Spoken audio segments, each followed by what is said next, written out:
et messieurs les présidents des partis politiques, honorables invités, mesdames et messieurs, je voudrais, avant tout propos, vous remercier pour votre présence ici, en ce jour. Au mois de mars, vous étiez pour la plupart avec nous pour le lancement des activités de la CAF Côte d'Ivoire. Aujourd'hui, encore vous êtes là. Cela est la preuve de l'attention que vous accordez à la Côte d'Ivoire, notre pays. Je voudrais donc, au nom de la CAF Côte d'Ivoire, vous saluer pour votre disponibilité. Mesdames et messieurs, nous avons décidé d'organiser cette première conférence de presse pour vous entretenir sur l'évolution de la situation socio-politique préoccupante de notre pays. Notre intervention s'articulera autour de 3 points. Premièrement, le point de la situation sociopolitique. Deuxièmement, les principales causes de cette évolution. Et troisièmement, les conclusions et les recommandations de la CAF Côte d'Ivoire. Le point de la situation sociopolitique.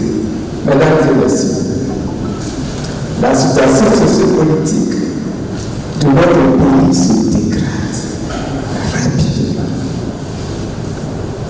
Il n'y a pas encore longtemps, les populations subissaient des déterminismes inhumains et anarchiques à Yopougon, à Port-Louis, à Djamé, etc. Jetant des milliers de familles dans la rue et notamment des élèves pleins d'années scolaires. Nous constatons aujourd'hui que des tensions émergent, ça et là.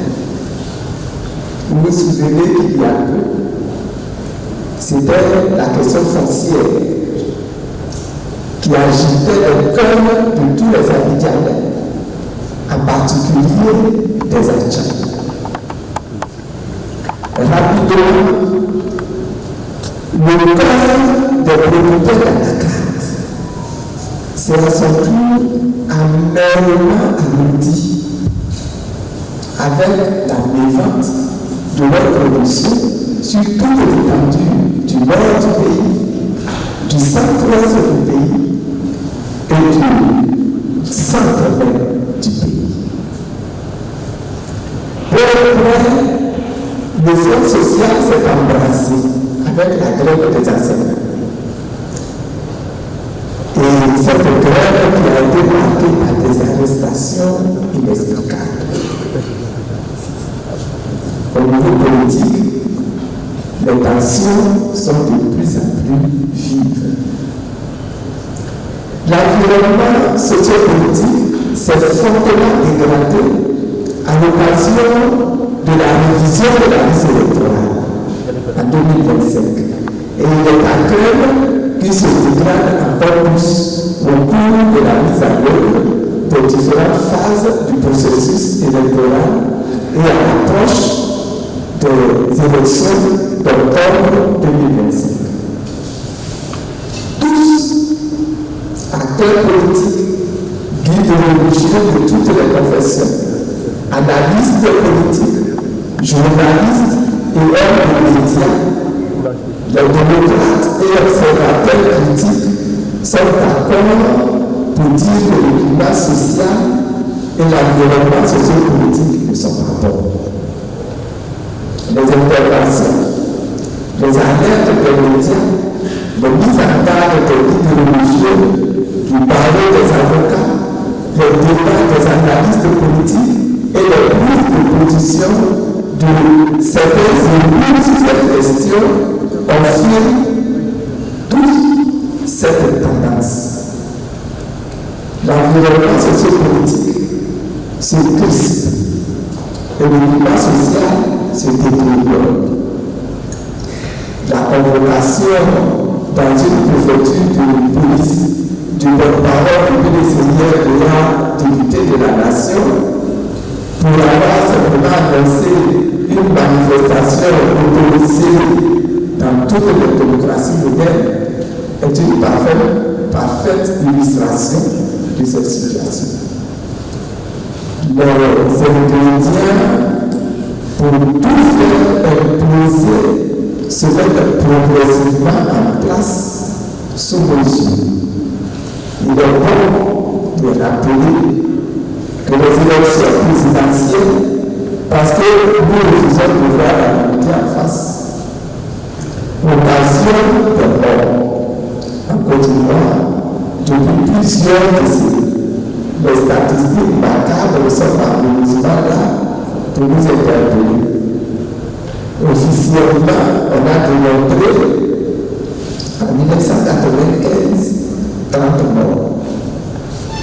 En 2000, 300 morts.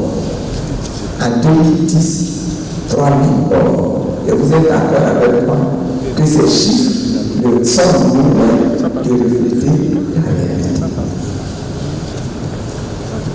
En 2020, 87 morts, de nombreux blessés. Dans l'emprisonnement de plusieurs personnalités de l'opposition. En Côte d'Ivoire, ici en 2020, on a même joué avec la tête d'une victime. On a joué au Parlement avec la tête d'une victime.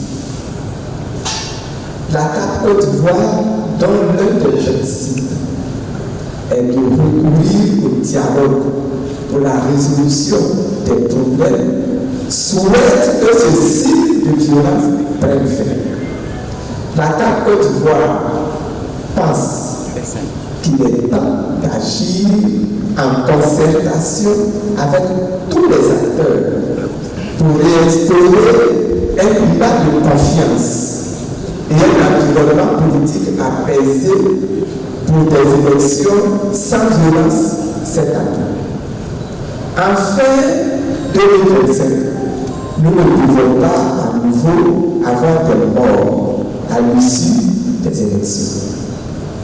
On ne doit plus tuer pour se faire tuer pour son opinion. On ne doit plus brutaliser ou se faire brutaliser pour son opinion. Mais comment en sommes-nous arrivés là? Les causes de la dégradation de la situation sont de plusieurs ordres. Nous allons nous en tenir à celles qui sont les plus importantes au regard de ce qui se passe sur le terrain. Première cause, le refus du dialogue politique par le gouvernement. En effet, depuis août 2024, l'opposition a interpellé le gouvernement sur la nécessité d'ouvrir le dialogue politique par le biais d'un point de presse.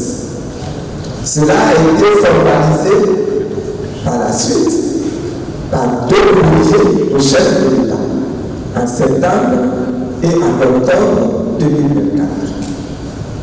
Au lieu d'ouvrir le dialogue, le gouvernement a, par le truchement d'une réponse du ministre de l'Intérieur, refusé de faire droit à la requête de l'opposition au motif qu'il n'y en avait pas besoin. Il considère que les rapports de 2022 ont traité tout le monde. Nous sommes en 2025 et il faut bien convenir que les besoins ont évolué et qu'il est nécessaire de les examiner à nouveau. Deuxième argument, la survie du pouvoir sur les revendications légitimes de l'opposition relative à la RLE en 2024 et la nécessité de la reprendre en 2025. Conformément aux dispositions de la loi, les nouveaux majeurs et les personnes qui ont pu se faire délivrer des documents en vue de se faire inscrire sur la liste électorale sont donc exclus du processus électoral. La RLE, lancée du 19 octobre au 10 novembre 2024, est prolongée d'une semaine au 17 novembre 2024, n'a pas donné de résultats satisfaisants. L'objectif de l'opération était d'enregistrer 4 700 000 requérants. La CIN a annoncé qu'elle a recensé de 769 747 nouveaux électeurs. Troisièmement, l'analyse de la liste provisoire. Cette liste qui nous a été distribuée le 17 mars 2025 par la CEI, Information politique. Cette liste montre que la liste électorale a été établie de façon approximative, avec pour conséquence de nombreuses anomalies. Et on peut citer entre autres des électeurs qui sont plus âgés que leurs géniteurs, des électeurs qui n'ont pas de lieu de naissance, des électeurs dont le lieu de naissance du père est inconnu, des électeurs dont le lieu de naissance de la mère est inconnu, des électeurs mineurs au moment de leur enrôlement, des migrations sauvages d'électeurs d'une commune à l'autre sans leur consentement. Plus de 6 millions d'électeurs inscrits en violation flagrante de l'article 7 du Code électoral et de nombreux morts figurant encore sur le fichier électoral.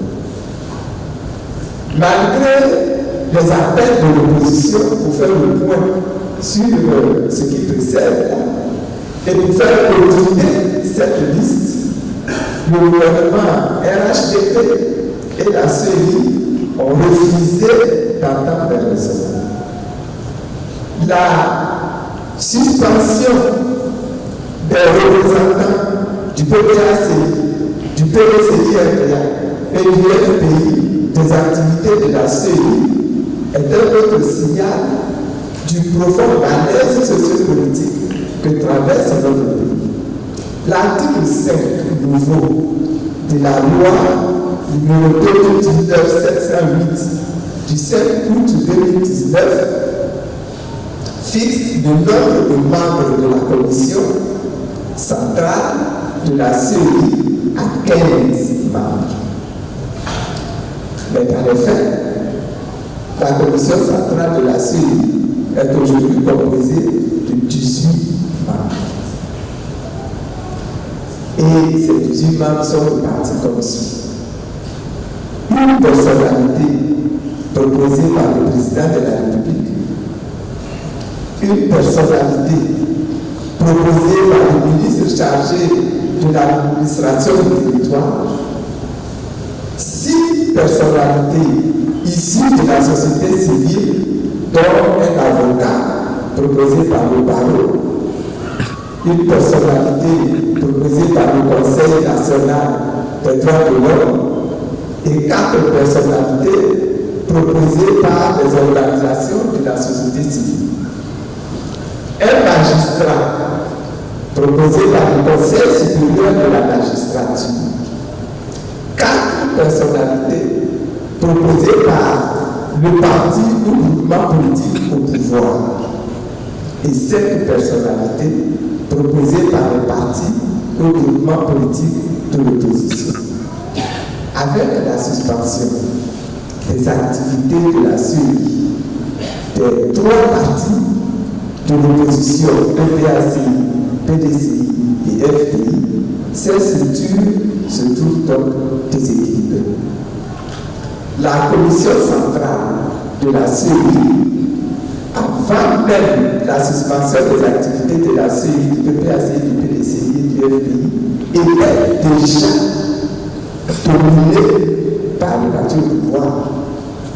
Avec la récente suspension des activités de la CEI de ces trois partis d'opposition, la commission centrale de la CEI est entièrement contrôlée par le parti au pouvoir. L'organe censé être l'arbitre impartial des élections n'est donc pas neutre. Les commissions électorales locales sont aussi sous la prise du pouvoir RHDP. En effet, sur 630 commissions électorales locales, 610 sont présidées par des militants du RHDP, parti au pouvoir.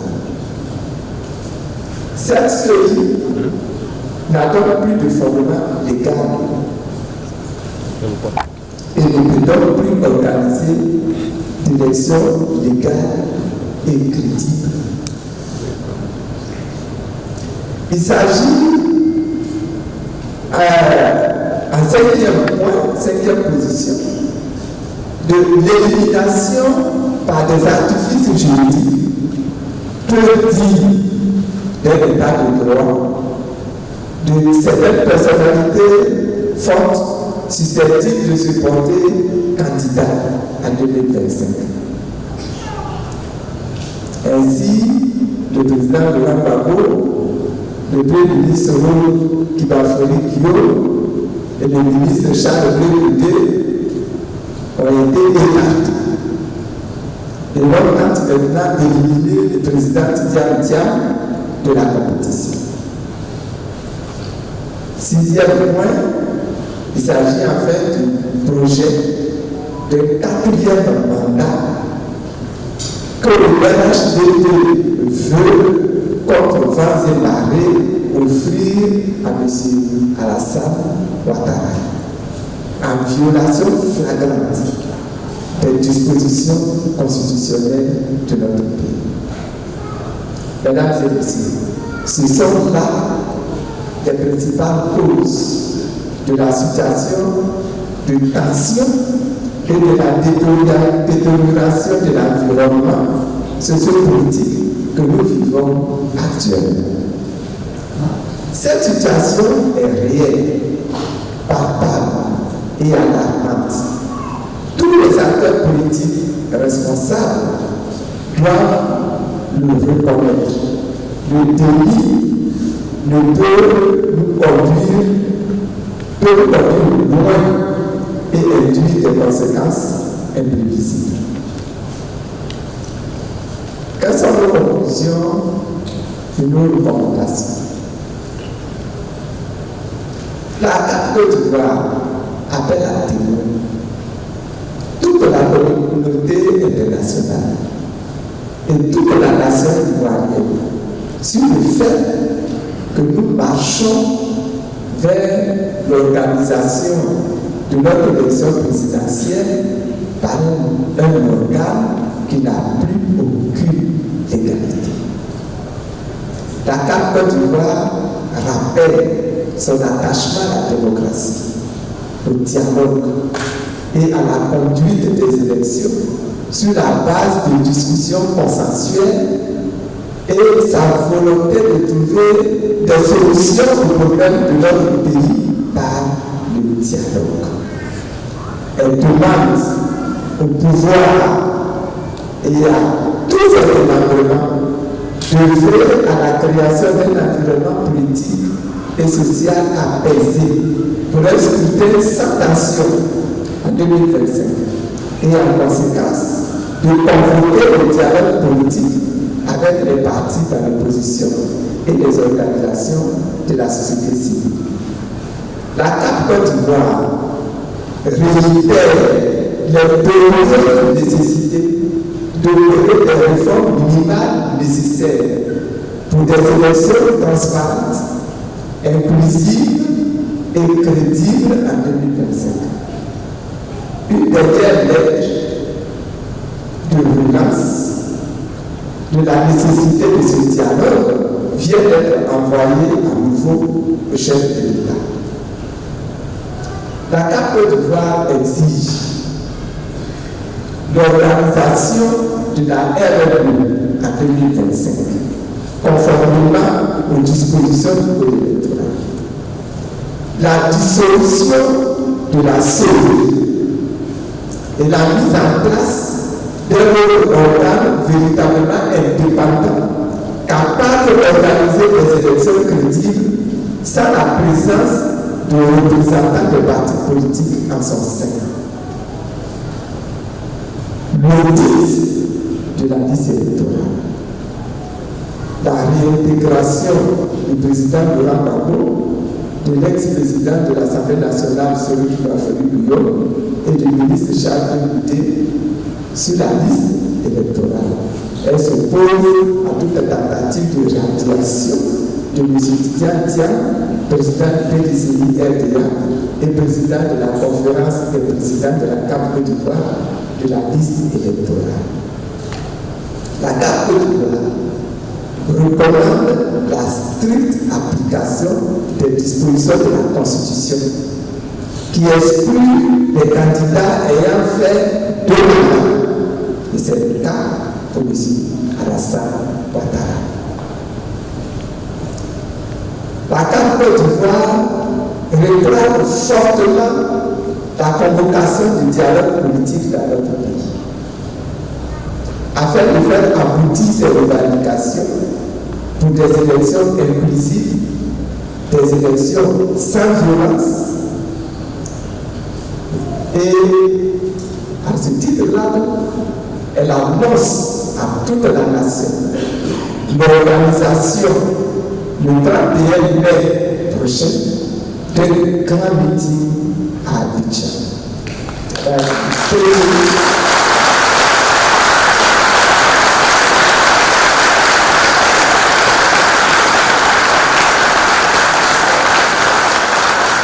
Cela va être le premier grand meeting de la CAP sur les questions fondamentales qui aujourd'hui risquent de mettre en mal l'organisation d'élections transparentes et crédibles dans notre pays.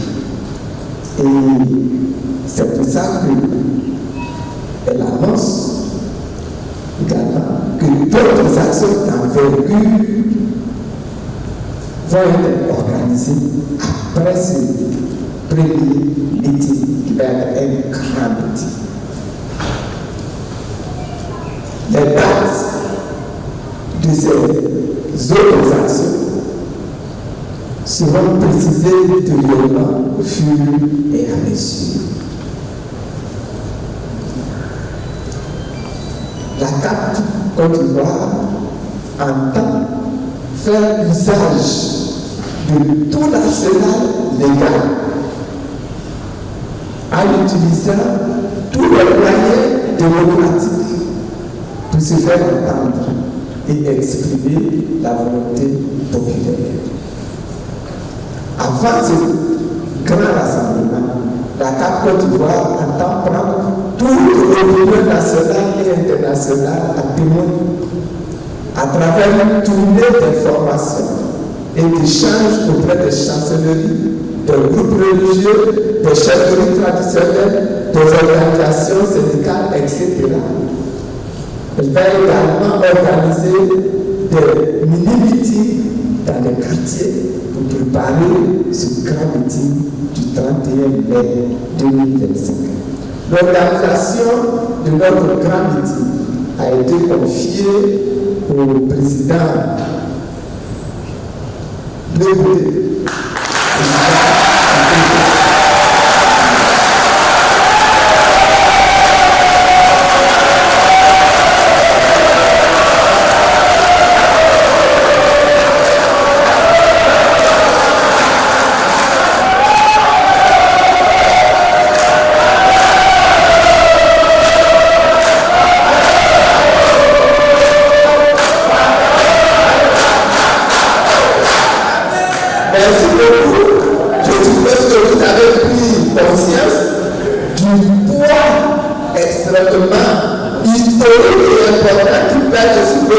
La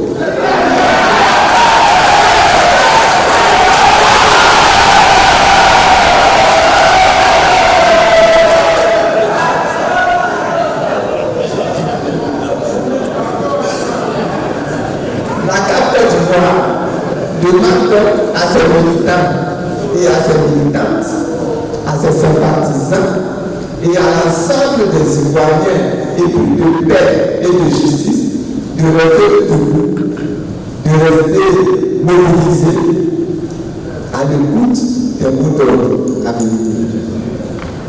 Fait à Abidjan le 5 mai 2025. Je vous remercie. Je me présente, je suis Écho Diamant du média affairage.net. Vous savez, on s'affaire, on cherche à savoir. Aujourd'hui, on a pris le soin de vous écouter en long et en large. J'aimerais savoir, vous avez dit que vous prévoyez un grand meeting ce 31 mai. Voilà. En cas de refus de ce meeting, nous sommes en Côte d'Ivoire. En cas de refus de ce meeting, quel serait votre plan B pour l'organisation de ce meeting? Bien, merci Madame la Présidente. Vous savez, la question comme nous savons le quotidien La Nouvelle Alliance. Je disais donc que la question de la transparence des élections 2025, peut-être ceux qui suivent l'actualité ne datent pas d'aujourd'hui. En 2023, Madame, vous étiez à Boaké et vous avez exigé la refonte de la CENI. Les élections municipales et régionales qui devraient se tenir en cette année-là. Malheureusement, vous n'avez pas été entendu. Les Ivoiriens sont allés aux élections. On a vu les résultats catastrophiques, mais émaillés de fautes que tout le monde a dénoncé. Aujourd'hui, avant octobre 2025, vous reprenez le même combat. Et si vos adversaires, c'est-à-dire les organisateurs de ces élections, restaient sourds à votre cri de cœur, qu'allez-vous faire? Merci. En cas de refus du meeting. Le meeting, c'est une activité qui est autorisée par la loi. Donc, dans un régime, dans notre pays, la Constitution autorise la tenue des meetings et même des meetings politiques. Tous les meetings ne sont pas de nature politique, mais la loi autorise la tenue des meetings et même des meetings politiques. Nous avons fait la demande. Et même les enfants régulièrement. Nous ne voyons aucune raison pour qu'ils refusent. Et s'ils refusent, eh bien, nous traiterons à ce moment-là de ce qu'il faut faire pour obtenir que le meeting soit organisé et tenu. Je voudrais rappeler que la tenue de ces rassemblements-là ne fait pas l'objet de demande d'autorisation. C'est parce que la loi dit. La loi dit, vous déclarez que vous allez tenir votre organisation. Vous donnez les détails, vous demandez l'espace, bien sûr, parce que l'espace, c'est soit un espace géré par l'État, soit un espace géré par des privés. Donc, l'espace ne vous appartient pas. Vous faites la demande pour obtenir l'accès à l'espace. Mais vous n'avez pas à demander une autorisation de tenir votre meeting. C'est ça la réponse que je voudrais donner. C'est vrai qu'aujourd'hui, c'est très à la mode de parler du plan A, du plan B, du plan C, du plan D. C'est vrai. Mais nous espérons que notre plan A, qui est de tenir le meeting, là, nous allons pouvoir respecter ce plan.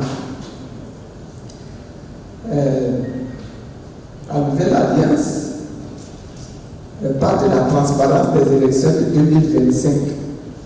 C'est vraiment le sujet. Nous estimons que dans nos pays, là, qui sont des pays fragiles, dans nos pays qui sont des pays même convoités, il est important que lorsque nous organisons ces rencontres-là, ces élections-là, qu'il y ait un minimum d'entente, n'est-ce pas, de toutes les parties prenantes au moment où on va aux élections. Et c'est la seule façon d'obtenir des élections apaisées. Vous avez vu, je peux remonter jusqu'à l'époque où le FPI même dirigeait le pouvoir, le nombre d'années que nous avons pris à discuter avec même la rébellion à cette époque-là pour avoir la possibilité de tenir des élections apaisées. C'est extrêmement important de pouvoir rassembler, n'est-ce pas, toutes les parties prenantes dans un débat pour décider qu'est-ce qu'on va faire, comment on va mettre en application la loi, comment on va corriger la loi pour que les choses se fassent de façon apaisée et dans la confiance de tout l'électorat. Et vous-même vous le dites, depuis 2023, je pose ce problème. 2023, nous étions à Boaké et j'ai posé cette question à Boaké. 2024, nous étions à Bondougou, j'ai posé cette question à Bondougou. Ensuite, tous les, je les appelle camarades, tous les présidents de partis qui sont rassemblés ici aujourd'hui avec nous, nous avons discuté de cette question-là. Il est important que nous obtenions pour une fois des élections apaisées dans notre pays. Qu'est-ce que nous allons faire si ceux qui sont au pouvoir restent sous? Nous allons encore faire appel à vous qui êtes de la presse pour nous aider. Nous allons faire appel à la communauté nationale, à la communauté internationale pour nous venir en appui.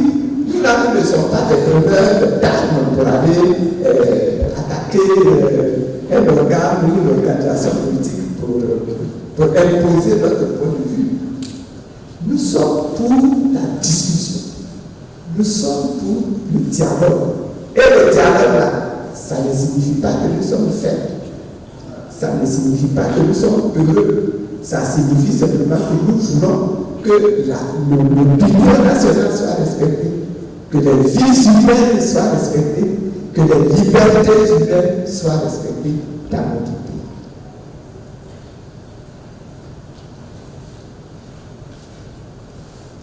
Et vous dites que nous avons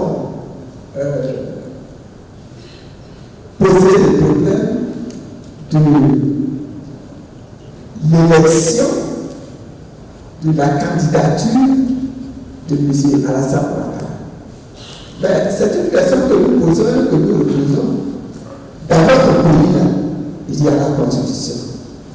Et quand la Constitution a été rédigée et même modifiée, il a été clairement affirmé que cette Constitution-là ne créait pas une nouvelle Côte d'Ivoire. C'est la Constitution ancienne qui a été améliorée, qui a été corrigée. Et donc, le fait de venir revendiquer cette nouvelle Constitution comme l'aptitude à présenter un nouveau mandat, ce n'est pas juste. Ce n'est pas juste et ce n'est pas correct. Il y a eu un passage en force en 2020. Ça a été un passage en force. Et c'est pour ça que nous disons, en 2020, il y a eu un passage en force. Nous ne souhaitons pas qu'en 2025, il y ait un nouveau passage en force. Vous dites tout parce qu'au moment où il y a eu l'examen de la RRD, nous n'avons pas soulevé la question. C'est une chose différente. C'est pas parce que quelqu'un est sur une liste électorale qu'automatiquement la personne est éligible. La personne peut avoir la capacité d'être électeur, mais nos lois disaient à l'époque que tu peux être inscrit sur la liste électorale. Si tu n'as pas payé tes impôts, ton dossier sera refusé par le Conseil constitutionnel qui décide qui est candidat, qui n'est pas candidat. Mais tu es sur la liste électorale. Le fait de ne pas payer ces impôts-là, ça ne t'empêche pas d'être sur la liste électorale. Donc c'est deux choses différentes. Ce que nous disons aujourd'hui, c'est que M. Alassane Ouattara, il a été président de la République en Côte d'Ivoire 2 fois de suite. La Constitution ivoirienne dit, au bout de 2 mandats, vous ne pouvez plus être candidat. Il y a eu comment je dirais, elle a eu en 2020 un passage en force en 2020. Nous ne souhaitons pas de passage en force en 2025. Voilà ce que nous disons.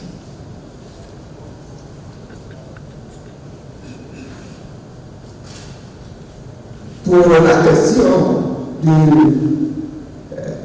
l'initiative trop c'est trop, je vais donner la parole au vice-président du PDCI qui va répondre. Maintenant, après cela, il y aura des questions sur le lieu de meeting. Je donnerai la parole au président député.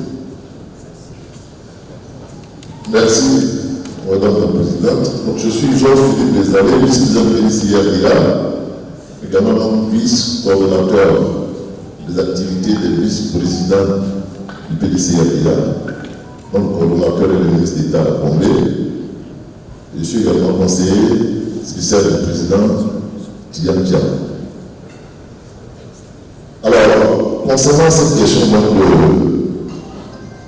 du mouvement qui est mis en place par le président Laurent Gbagbo, il faut vous rappeler qu'à notre première rencontre ici, le premier point de presse qui a été fait ici,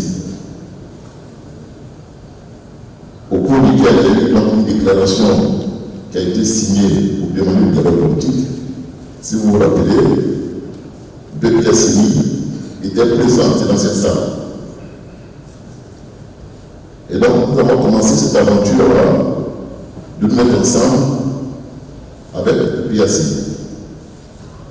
Il se trouve que chez nos faisant, par stratégie certainement, ils ont mis en place un autre mouvement et fort heureusement, nous sommes encore tous les trois ensemble. Madame Daniel me dit que la vérité, je suis avec moi-même. Avant la sortie officielle de Cap Côte d'Ivoire, on a été les trois qui ont été mandatés pour aller voir nos amis du PSI pour dire on a commencé notre coalition ensemble, on doit faire la sortie officielle tel jour, on vient donc vous l'annoncer, on souhaite que vous soyez donc avec nous pour qu'on continue l'aventure. C'était donc avec le directeur exécutif du PSI, le ministre, professeur Damon Guidé. La réponse qui a été faite au bout de cette importante rencontre a été de dire les frères, les amis, nous sommes avec vous. Sachez que tôt ou tard, on va se retrouver. Donc voilà, on vous donne notre bénédiction pour votre sortie, mais il faut retenir surtout que tôt ou tard, on va se retrouver. Et donc, avec les choses qui se passent, et la montre de ce mouvement, tout ce tour, aujourd'hui on comprend un peu mieux. Mais c'est pas mieux qu'on ne met pas tous les œufs dans le même panier. Parce qu'il est même mieux qu'on s'organise en tant que parti de l'opposition, de manière différente, au lieu de mettre tous les œufs dans le même panier, parce que sinon, on nous étouffe tous en même temps. Et donc, nos amis du PACI sont en train de faire ce mouvement. Nous, dans ce mouvement de cadre pour pouvoir cette coalition, et forcément, les actions communes vont se faire pour atteindre l'objectif. La preuve, le PACI a suspendu cette activité au niveau de la CEI. Vous avez vu que le PDCI, dont le président de Jean est le coordinateur de la conférence des présidents de Cap d'Ivoire, le PDCI également est sorti. Et le FPI également a suivi. Donc, ce sont des actions combinées qui permettront d'arriver au même résultat, au même but, c'est d'avoir des élections transparentes, inclusives, sans violence. Je terminerai en disant que, pour rappel, il faut se souvenir que ce n'est pas la première fois que ça se passe ici. Si vous vous rappelez, en 2020,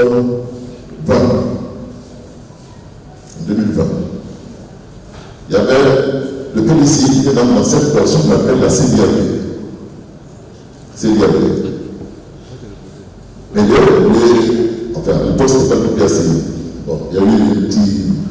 Mais le président Gbagbo et les FPI étaient avec ce qu'on appelait à l'époque dans la plateforme EPS de Joe Garnement. Mais ensemble, nous avons travaillé une plateforme dans laquelle était donc le président Gbagbo à travers l'IS et une plateforme dans laquelle était le PDC à travers notre CDRP pour faire des actions communes sur le terrain. Bon, le grand meeting qui a eu lieu, le stade Félix-Moyen, tout le monde se souvient. Donc, je peux dire vraiment qu'on travaille pour la même chose et donc progressivement, on va se retrouver. Les produits stratégiques, c'est important. Voilà ce que je peux répondre.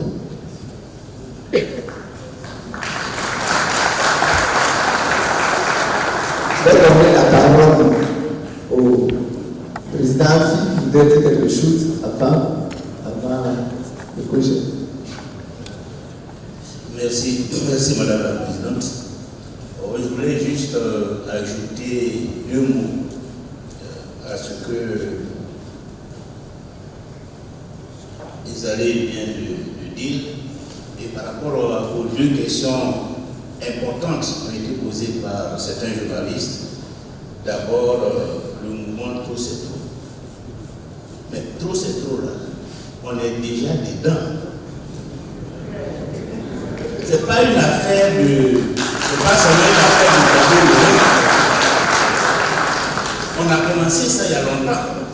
Et notre rencontre d'aujourd'hui, c'est parce que c'est trop, c'est trop. Donc il ne faut pas regarder si c'est Gbagbo qui a lancé le mot d'ordre, si c'est PPA, si c'est ceci, c'est cela. C'est trop pour tous les Ivoiriens. Et donc, chaque fois qu'une organisation va lancer un mot d'ordre dans ce contexte, nous sommes tous concernés. Que ce soit le PDCI seul, le GOGEP seul, MGC seul, que ce soit dans le cadre de la TAP, nous sommes concernés. Parce que nous sommes tous conscients que trop c'est trop. Donc trop c'est trop là, c'est un mot d'ordre national.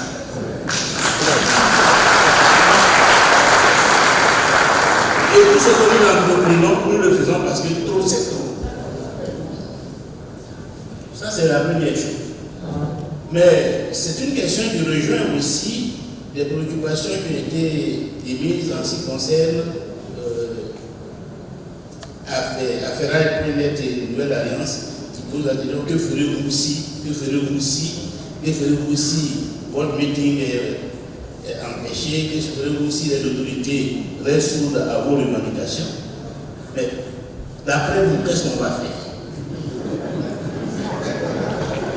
Vous pensez que parce qu'un meeting est empêché, on va aller s'asseoir et puis on va au champ, ou bien mais on résiste, on continue, on se bat.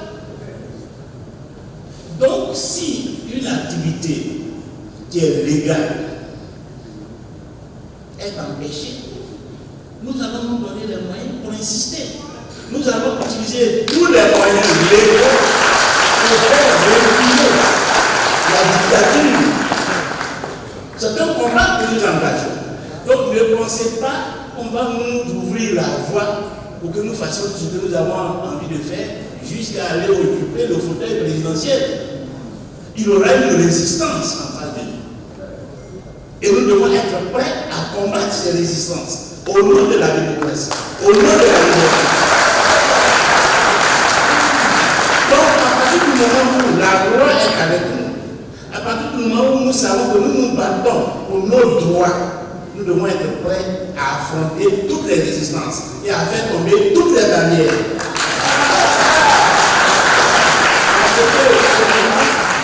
Nous l'inscrivons dans le cadre de l'élection, c'est le combat pour la démocratie, pour la liberté en Côte d'Ivoire. D'abord, le combat que nous devons mener pour que demain nos enfants n'aient plus à mener ce combat, n'aient plus à faire ce genre de réunions parce qu'on a exclu X, Y de la liste électorale, parce qu'il y a une liste électorale qui est une fabrication de nos adversaires politiques, etc. etc.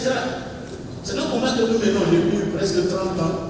Mais aujourd'hui, nous nous rendons compte que le combat n'est pas achevé. De toute façon, le combat pour la liberté, elle est permanente. Donc, il faut que chacun s'apprête. Ne pensez pas que le combat que nous allons mener là, si nous voulons atteindre l'objectif, que ça va être un combat facile, simple. Nous aurons à affronter des difficultés. Et c'est nous, l'élite, la direction du mouvement là, c'est nous que les Ivoiriens regardent. Parce que les Ivoiriens, les militants de base, ils sont prêts. Ils le démontrent chaque fois qu'on les appelle à des meetings. Mais est-ce que les leaders politiques là, ils sont prêts? Est-ce qu'ils sont prêts à libérer la Côte d'Ivoire? C'est de ça qu'il s'agit.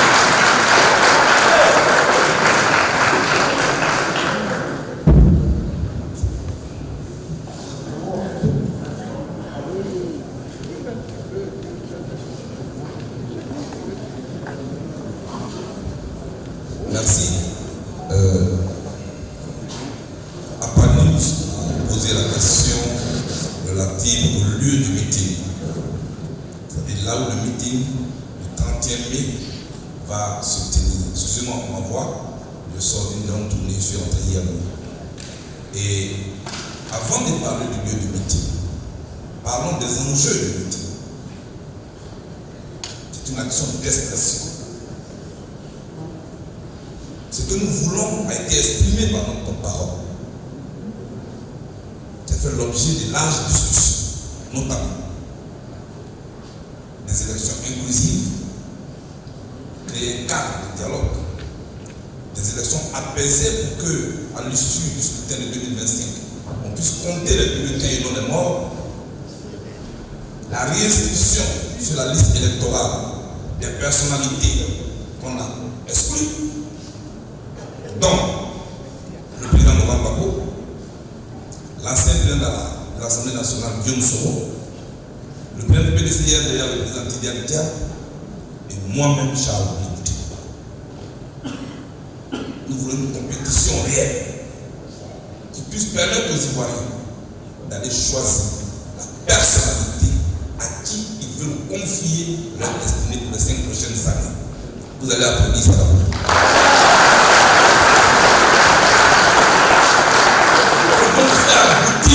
Ces revendications et ces meetings le 31 mai, que vous soyez PDCI-RDR, que vous soyez COGEP, que vous soyez MGC, FPI, URD, AIRD, tous les autres partis politiques, faisons tomber ce jour-là les barrières politiques.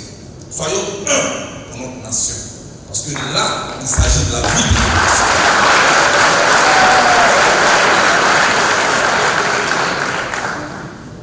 Ce meeting aura lieu à Abidjan. Et je mesure tout le poids, comme la première dame l'a dit, que que quand Côte d'Ivoire vient de mettre sur la tête. Mais j'adore les défis.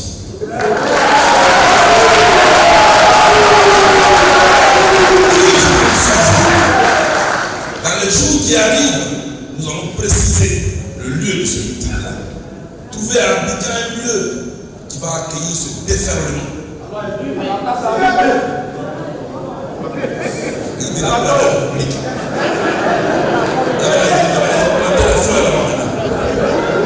Alors, nous allons trouver un lieu qui peut accueillir tout ce monde qui veut s'exprimer, qui veut se faire entendre et qui veut une élection paisible en Côte. Dans les jours à venir, nous allons nous réunir, les différents secrétaires à l'organisation des différents partis politiques. Parce que ce n'est pas seulement une affaire des députés, c'est notre affaire à nous tous. Tous nous sommes concernés. Nous allons nous rencontrer, nous allons nous organiser, nous allons réfléchir pour trouver le lieu qui va nous permettre d'accueillir tout ce grand monde qui va venir de partout. Vous serez donc situés dans les jours à venir. Je vous remercie. La petite jeune d'un mois du pays ne vous gêne pas, la CAP Côte d'Ivoire, et est-ce que vous savez quand est-ce qu'il va venir? Merci.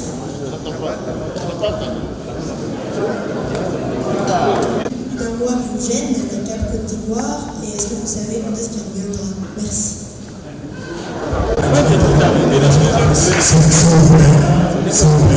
Je m'appelle Kamaludin Itaba, je viens de l'agence de presse Bloomberg. J'ai une question pour la coalition. Le parti PDCI aura un grand événement, un temps de concert, une manifestation pour le mois le 8. Est-ce que la coalition compte les soutenir au cours de cette manifestation? Parce que la dernière fois, lorsque le porte-parole, le président du groupe parlementaire PDCI s'est prononcé sur la question, les gens, il y a des critiques qui ont dit qu'il n'y a pas eu de mobilisation. C'est pourquoi peut-être la manifestation a été reportée. Maintenant, puisqu'on entend que la coalition soutient vraiment la candidature du président Diab, qui soutient vraiment le parti PDCI, RDA, est-ce que la coalition sera présente le 8 pour soutenir le parti PDCI RDA au cours du procès qui aura lieu le 8? Merci. Ma question est adressée au président Charles Légoté. On vous a confié aujourd'hui ce grand challenge, l'organisation de ce meeting du 31 mai. Qu'est-ce qui a poussé le premier responsable de votre organisation de vous confier ce grand défi de ce 31 mai? Est-ce parce que c'est M. Charles Légoté qu'on a connu dans les années 2010-2011 où lorsqu'il parlait, il faisait sortir un mot de sa bouche, automatiquement la jeunesse, la population, tout le monde sortait? Est-ce que vous pensez que c'est le même Charles Légoté de 2010 qui galvanisait, qui mobilisait encore cette jeunesse-là? Vous n'avez pas peur de ce challenge qui vous est confié? Merci. Ma question est de savoir, vous demandez, CAP Côte d'Ivoire demande aujourd'hui une nouvelle RLE, demande également le renouvellement de la CEI, pardon. Est-ce que nous sommes à quelques mois seulement de l'élection, est-ce que c'est faisable selon CAP Côte d'Ivoire, non seulement une nouvelle RLE, mais également le fait donc de renouveler la CEI, voilà, un nouvel organe que vous avez demandé. Merci. De l'AFP concernant l'absence de subsidiarité depuis le VP Zadé va terminer cette question-là. Au moment où nous avons constitué la CAP Côte d'Ivoire, nous avons réfléchi sur la direction de la CAP Côte d'Ivoire. Nous avons examiné la possibilité qu'un responsable soit absent. Principalement le coordonnateur, il peut être absent. Pour une raison ou pour une autre. Il peut être absent même du pays. Il peut être absent de la ville où l'activité se déroule, mais il peut même être absent du pays. Et donc nos textes ont prévu que quand il n'était pas là, c'est le premier porte-parole qui dirige la CAP. Voilà, et c'est ce que nous faisons.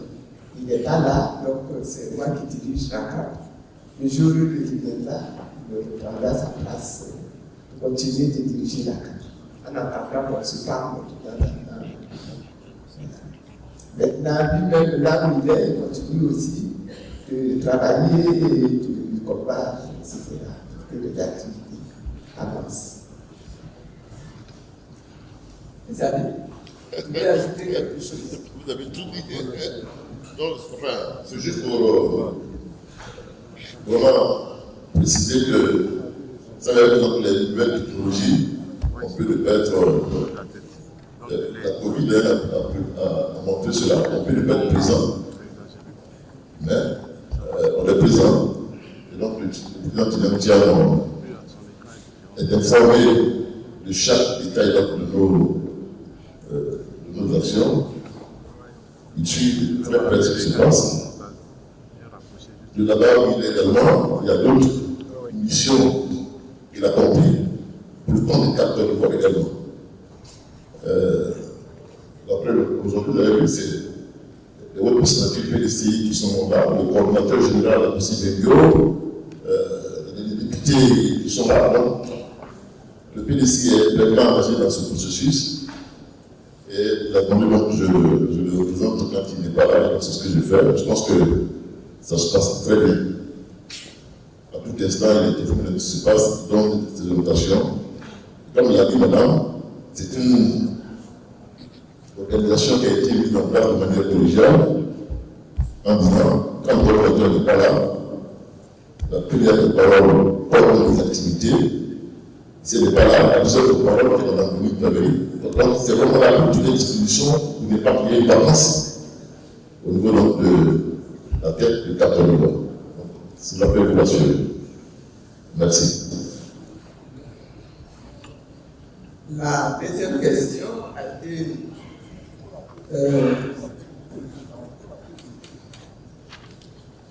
concernant encore le PDCI.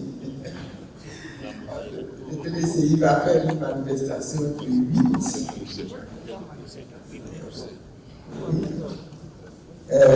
Puis de la contribution de la participation du Cap Côte d'Ivoire dans cette action-là pour soutenir le PDCI.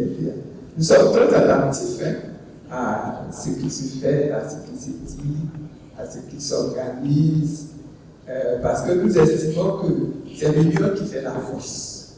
Et dans cette action-ci, nous sommes malheureusement, je dirais, confrontés au pouvoir RHDP.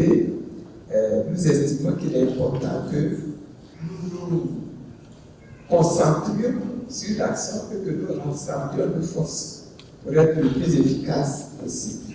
Donc nous allons suivre cela pour voir un petit peu ce que cela va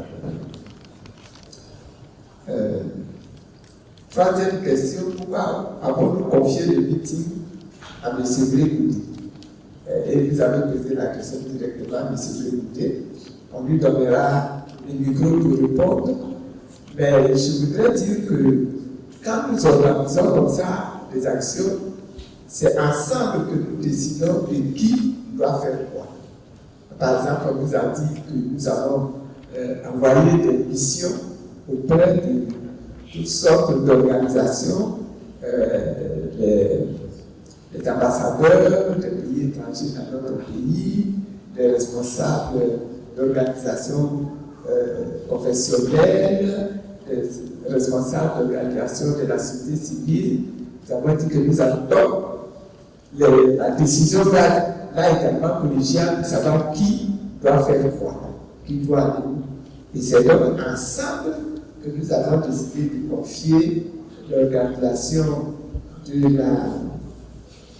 meeting à M. Brégoudi. Vous êtes d'accord avec moi que nous avons bien choisi notre président,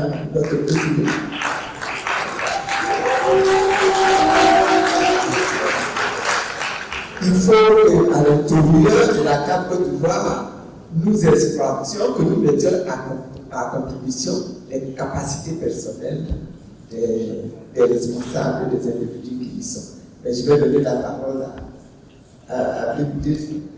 Non, ça va, c'est bon. Donc voilà. Tu veux dire quelque chose? Je crois que c'est très important ce qui a été dit par Mme la Présidente. Pour aller voir le PACI, Mme Rose l'avait dit, on sait la délégation dans le cadre Côte d'Ivoire. Donc, les rôles sont confiés effectivement à des présidents pour les activités dans le cadre Côte d'Ivoire. Et pour le meeting du 30e mai, ce qui a été dit, c'est que le président du comité d'organisation de ce meeting, ce sera donc le président du GEP, ce sera Bénidé. C'est un comité d'organisation qui, en son sein, aura donc des représentants du PDCI, du LGC pour les différentes activités, transport logistique, etc. Non, ce n'est pas lui tout seul, mais il est le PCO, n'est-ce pas? Il est le PCO.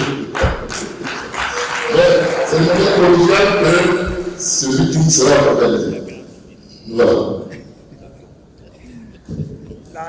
La dernière question concerne la RLE et le gouvernement de la CEI.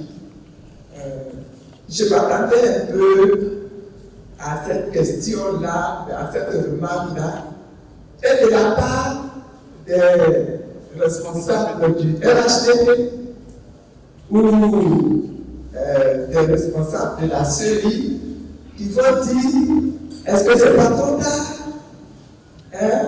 Est-ce qu'il ne faut pas mieux laisser des choses comme ça en état? Parce que la date de l'élection approche. Quand la question vient de la part d'un journaliste, je me dis, mais est-ce que le journaliste là, il suit bien tous les combats que nous menons là? Ou bien il se fait l'avocat du RHDP, voilà.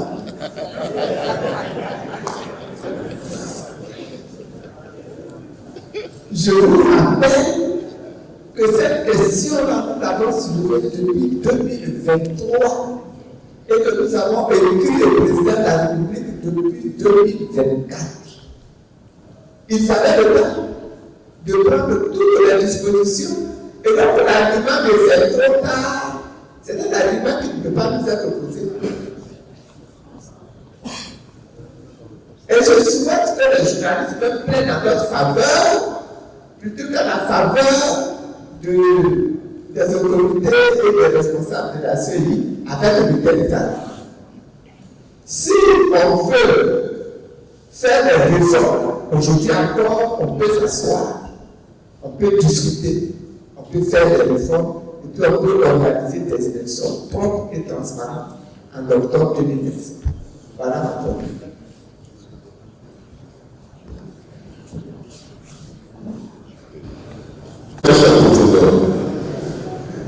Bon, et être factuel. C'est le document du gouvernement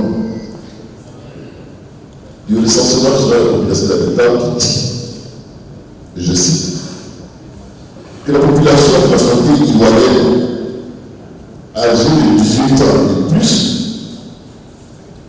est de 12 593 528. Et ça, c'était en 2021-2022. 12 millions. Population de santé ivoirienne âgée de 18 ans. Donc, c'est-à-dire ceux qui doivent pouvoir aller voter. C'est l'État qui doit payer après le recensement de 2021. 12 millions, 500. Et aujourd'hui, ce même État constate qu'il n'y a que 8 millions sur la liste. Et donc, normalement, ça veut dire que la responsabilité de l'État de tout faire pour qu'on ne laisse pas les Ivoiriens en dehors du processus électoral. Là, il y a près de 4 millions, près de 5 millions aujourd'hui. Et fort heureusement, au début la dernière révision, on a eu un nombre assez important. Mais ce qui s'est passé, c'est qu'il y a des gens qui devaient avoir leur pièce. On leur fait va bien. Au moment où il dit yes, on dit la banane c'est terminé. Mais ces personnes-là, on dit yes. Donc, tout ce qu'on demande, pourquoi on veut exclure les Ivoiriens alors qu'ils ont, c'est leur droit de pouvoir s'inscrire sur la liste et de pouvoir exprimer leur vote pour choisir le président de la République. On ne peut pas faire le débat là-dessus. C'est le gouvernement qui dit je prends l'engagement de faire en sorte que nous prenons le maximum. Mais là, on est en train de les supplier. On est en train de pousser depuis 2023, 2024. Depuis en face, il n'y a rien. Comme si on fait exprès pour exclure les Ivoiriens par rapport à leurs droits de vote. Alors que on sait, ce sont des chiffres qui disent qu'il y a près de 4 millions. Alors, la CEI nous donne un cadeau. Je ne sais pas de voir, non. C'est vraiment profondeur. Il dit, bon, à nous-mêmes, 2025, nous avons une migration dans la base de données électorale des décisions contentieuses. Juin, validation, arrêt de la liste électorale définitive. Juin. Mais en mai, on peut même avancer. C'est fini, le contentieux est fini. Il faut sortir de la liste en mai. Il y a tant de gens qui attendent jusqu'à juin. Ils peuvent sortir de la liste contentieuse en mai. Et nous, nos services, nos experts, je le demande ainsi, on fait des simulations pour démontrer qu'on peut faire une révision de la liste électorale cette année 2025 avant les élections d'octobre 2025. Il y a un programme qui a été établi à partir de la liste définitive qui est prête. En 2015, en 2020, c'est pas en juin qu'on va faire des RE2. C'est pas en juin. Mais même juin, on peut faire également la même chose. Donc, quel est le problème de refuser de faire une RE2?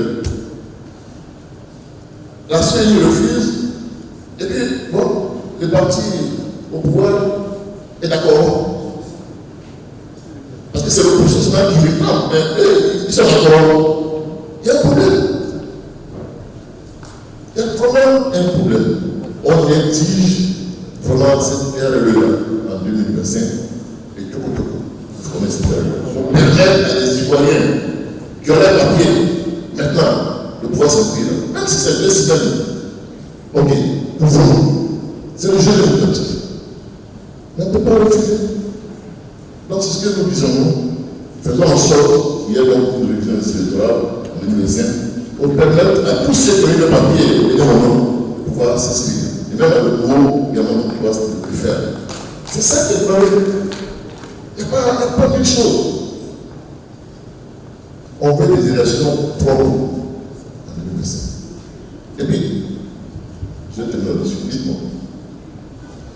Le président doit beaucoup de place sur la liste. C'est quoi ça? On dit chaque côté de place sur la liste. On veut un dialogue politique. Bon, parce que c'est politique. Pourquoi on en discute? On espère qu'on va l'obtenir, n'est-ce pas?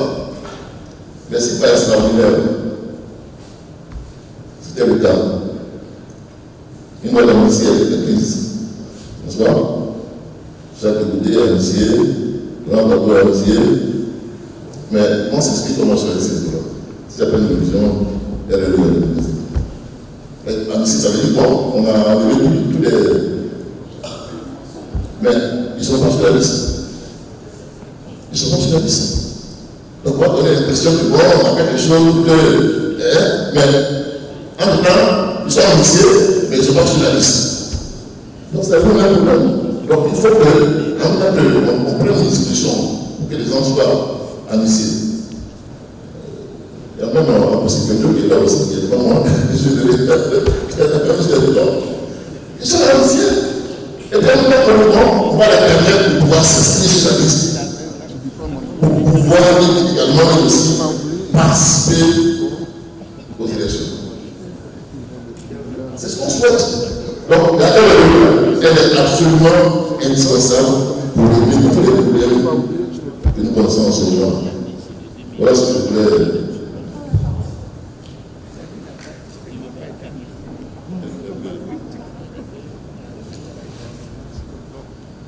Moi, je voudrais revenir sur tout le discours qui vous a été lu et exprimé par la présidente et insister sur le fait que tous les éléments, tous les ingrédients sont en train de se mettre en place pour que nous ayons une crise préélectorale. Et le rôle que nous nous donnons à la CAPCI, c'est justement d'être les porte-parole de nos populations qui nous font savoir qu'elles ne veulent plus que le sang coule pour le choix d'une seule personne. Et c'est une responsabilité que nous avons et que nous tenons à tenir jusqu'au bout. C'est pour ça que nous élevons la voix et que nous interpellons le gouvernement pour lui dire « Voilà quelle est votre responsabilité, c'est de nous réunir. Nous sommes des Ivoiriens, nous pouvons parler tranquillement, sans avoir chacun un colt dans la main, nous pouvons parler de notre pays et essayer de trouver des solutions, même minimales, et qui nous permettront de faire en sorte que le sang ne coule plus. » Tout à l'heure, ça a été rappelé, la tête du petit Kofi Toussaint qui a été prise pour un ballon de football. Mais c'est une tâche sur le drapeau de la Côte d'Ivoire, c'est une tâche collective que nous avons, que nous supportons et nous disons que nous ne pouvons plus accepter ce genre de choses. Donc nous interpellons le gouvernement. Une RLE peut se faire. La CIE, nous avons la CEI, nous avons tellement travaillé là-dessus en 2020. Tous les partis réunis, la CDRV dont vous parliez, tous les partis avec le FPI d'alors, etc. Tous, nous avons travaillé ensemble sur l'organisation, les propositions à faire pour qu'une nouvelle, je vais pouvoir le dire, commission électorale puisse être formée avec la société civile. S'il y a une volonté politique, rien ne peut nous empêcher, dans des délais même très courts, nous sommes préparés. Et c'est ce rôle que nous voulons jouer au niveau de la CAPCI. Ça n'est pas facile, mais comme ça a été dit, nous irons jusqu'au bout. Nous irons étape par étape, mais nous sommes décidés à nous faire entendre, que ce soit de l'opinion publique, et nous entendons et nous vous demandons à vous, les journalistes, d'être nos porte-parole aussi auprès de la population, pour lui faire comprendre qu'elle a aussi un rôle à jouer, un rôle d'accompagnement, un rôle de compréhension, pour faire en sorte qu'elle n'accepte pas non plus qu'on puisse empêcher une classe politique de faire ce qu'elle a à faire pour éviter que le sang nous coule. C'était vraiment ma petite contribution. Merci. Merci. Ces échanges-là, remercie encore toute la presse qui a fait le déplacement et qui est venue pour non seulement écouter, prendre note, comprendre nos positions, mais poser des questions pour encore mieux comprendre et mieux faire comprendre ces positions-là par tous les auditeurs et par tous les lecteurs. Merci beaucoup d'être venus à si grand nombre. Je voudrais, en finissant, lancer de nouveau un appel, non seulement à tous les militants de tous les partis membres de la Côte d'Ivoire, mais à tous les Ivoiriens. Pour le meeting, des lieux précis vous seront communiqués rapidement, mais nous comptons sur votre mobilisation, sur votre venue, un grand nombre, pour échanger, n'est-ce pas, sur la place publique, je dirais, avec les responsables des partis membres de la CAP. Merci beaucoup et bon retour chacun chez soi. Que Dieu vous bénisse.